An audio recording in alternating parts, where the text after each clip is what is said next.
Materialisme membawa maksud teori-teori atau kepercayaan terhadap material sahaja yang wujud di dunia. Manakala materialisme dari sudut falsafah memberikan maksud bahawa semua fakta atau hakikat, termasuk hakikat yang berkaitan dengan pemikiran manusia, kecenderungan dan sebab akibat sejarah manusia, semuanya bergantung kepada proses fizikal atau benda. Sebagai contoh, materialis akan melihat bahawa kepercayaan kepada Tuhan ini merupakan satu material yang direka oleh manusia, dan mereka juga akan melihat manusia itu sebagai satu material untuk produksi.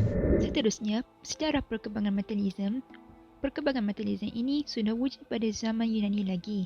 Ahli falsafah Yunani yang mengembangkan materialisme ialah Democritus dari Abdera yang hidup sekitar tahun 460 sebelum Masihi hingga 360 sebelum Masihi. Materialisme yang dikembang dan diikuti oleh ahli falsafah Yunani ini kemudiannya telah mempengaruhi perkembangan falsafah dan tamadun Barat.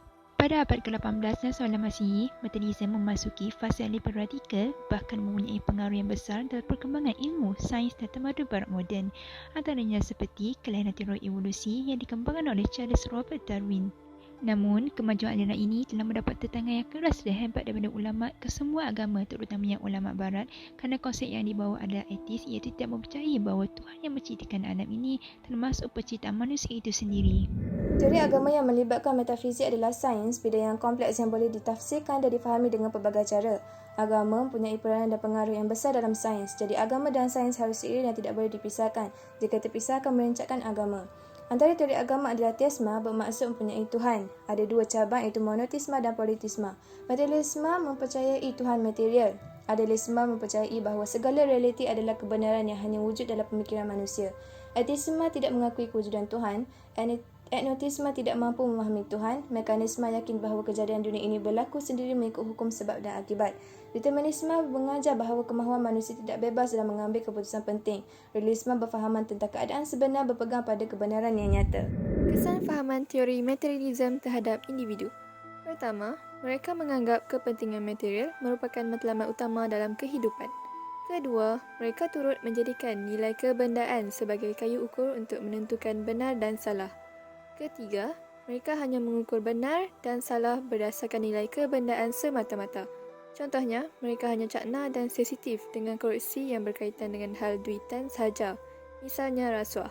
Dan terakhir adalah fahaman materialisme ini telah mempengaruhi minda seseorang dengan mendahulukan ganjaran berbentuk material. Kaedah di dalam teori agama merupakan perkara yang umum ditujukan kepada semua agama yang mampu melenyapkan fahaman materialisme. Antaranya ialah memperkukuhkan industri kekeluargaan dengan pengenalan kepada kepercayaan yang benar. Maka, dengan ini kita mampu untuk mendidik perkara-perkara yang digambarkan mulia sejak dari kecil lagi. Pendedahan terhadap ilmu pendidikan agama perlu ditekankan oleh setiap agama kepada semua peringkat umum masyarakat.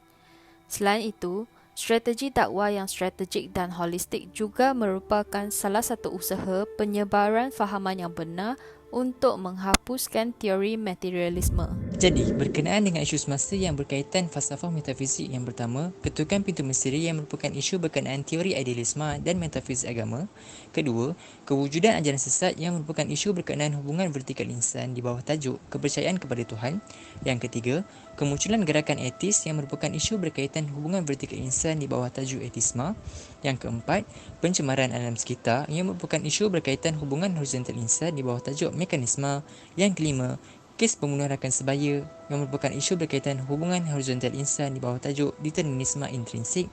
Dan yang keenam, masalah depresi pada musim COVID-19 yang merupakan isu berkaitan hubungan horizontal insan di bawah tajuk determinisme ekstrinsik. Pendapat berkenaan topik utama.